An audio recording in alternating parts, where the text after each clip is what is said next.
Set போடுவீங்க. நம்ம ஊர் திருநாள் நம்ம கிராண்டா போடணும். சரி, ஏதோ ஓவரா நீ செலவு பண்ணிக்கிட்டே இருக்கா.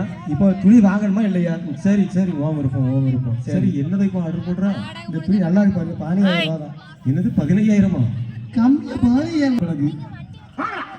ஐயோ, இது நல்லா இருக்க, இதை போட. ஓகே, சரி, இப்படிலாம் போடுறா. சரி, 4 நாளைக்கு ஒரு நேரம் அப்படி இந்த அமித்ஷால இருந்து ஒவ்வொருத்தன கொரியர் பாய் வந்துகிட்டே இருக்கா. என்னதுக்கு அப்படி ஆர்டர் போட்டுட்டு இருக்கா நீ? இங்க வாரம் 1 வருது, அதுவும் தப்பா? நான் சம்பாதிக்க போடுறேன், இப்போ என்ன பண்ண முடியும் நீங்க? இப்போ சரி, நீ தான் சம்பாதிக்கிற, இல்லைன்னு சொல்லல, அதுக்காக செலவை இப்படி பண்ணலாமா? இதெல்லாம் எங்க அம்மைக்கு தெரிஞ்சிச்சின்னு வை, என் 2 கணம் அப்படியே பழுத்துறோம் பார்த்துக்க. டைவர்ஸா? ஆமா. சரி, நீங்க எங்க அம்மா வந்தா என்ன பண்ண போறாங்க? என்ன அதான் எனக்கு கையே பட்ட அம்மா. இல்லடா, அம்மா பேச்சு நடக்கு. உன் பொண்டாட்டி என்னதோ போனை நோண்டிக்கிட்டு கிடக்கா. மறுபடியும் ஆன்லைன்ல பர்ச்சேஸ் பண்ண ஆரம்பிச்சிட்டாளா? இல்லம்மா, ஏதோ சின்ன பிள்ளைகளுக்கு ஏதோ விளையாட்டு ஜாமான். நீ காசு கொடுத்தா நான் அங்க பாஸ்கர்ல கடையிலே இருக்கு, போய் வாங்கிட்டு தர போறேன். அங்க ஆன்லைன்ல என்னடா போட போற? ஒரு பெரிய தெரியுது, உன் மரியாதை நல்லா தெரியுது. நான் வந்து எவ்வளவு நேரம் ஆச்சு நீ மதிக்க உட்கார்ந்து இருக்கா?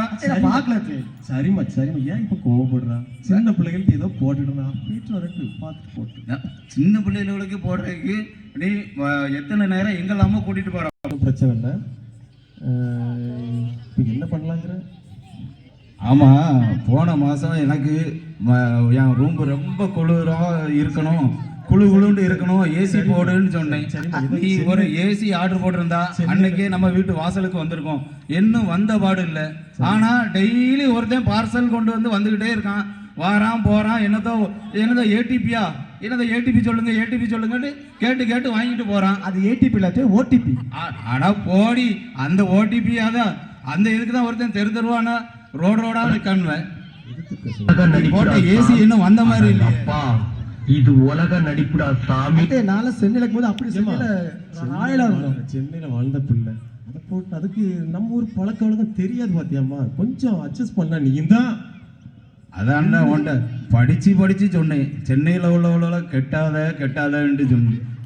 எதிர்த்த வீட்டு விண்ணரசி அம்மா வீட்டுல பாரு, 3 மருமகளும் சென்னையில இருந்து வந்தவாதான் பாரு. ஒரு 4 ஒருத்தன் உண்டு. நேற்று வரைக்கும் நான் அதில் உட்காந்துருந்தான், இன்னைக்கு சென்னைக்கு போயிட்டு இருக்கான். கேட்டான் பொண்டாட்டியை கூட்டிட்டு வரணுமா? அங்க சென்னையில கல்யாணம் பண்ணான்னு அவ 300 நாள் அங்க இருக்கா, இவன் 325 நாள் அங்க இருக்கான். இங்க வேலையும் ஓட மாட்டேங்கி அவளை பாக்குறேன்னு போய்கிட்டே இருக்கான். தம்பிகளா பாரு, அவன் இன்னைக்கு கூட அவதான் வாசகம் வாசிச்சான்.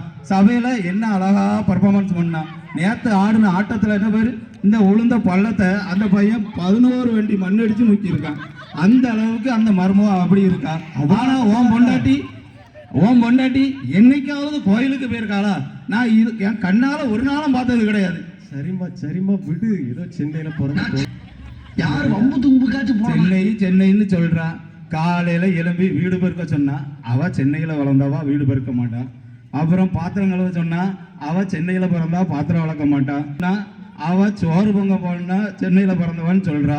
ஆனா அந்த வேலையெல்லாம் நான் தூங்கின பிறகு 11 மணிக்கு மேல நீ கடந்து மக்கள் பார்த்துட்டு இருக்காங்க. நம்மளுக்குள்ள தானே பேசுறோம். இன்னைக்கு நம்ம ஊர்ல எத்தனாம் திருவிழா நடக்குன்னு உனக்கு தெரியுமாடி? அதையும் போன்ல பார்த்துதான் சொல்லியா? அதையும் போன்ல தான் பாக்குறா. ஒரு நாளாவது பிள்ளைய கூட்டிட்டு கோயிலுக்கு வந்தாதானே இவன் மருமவா அண்ணன் வந்தாயா போனாயான்னு எல்லாரும்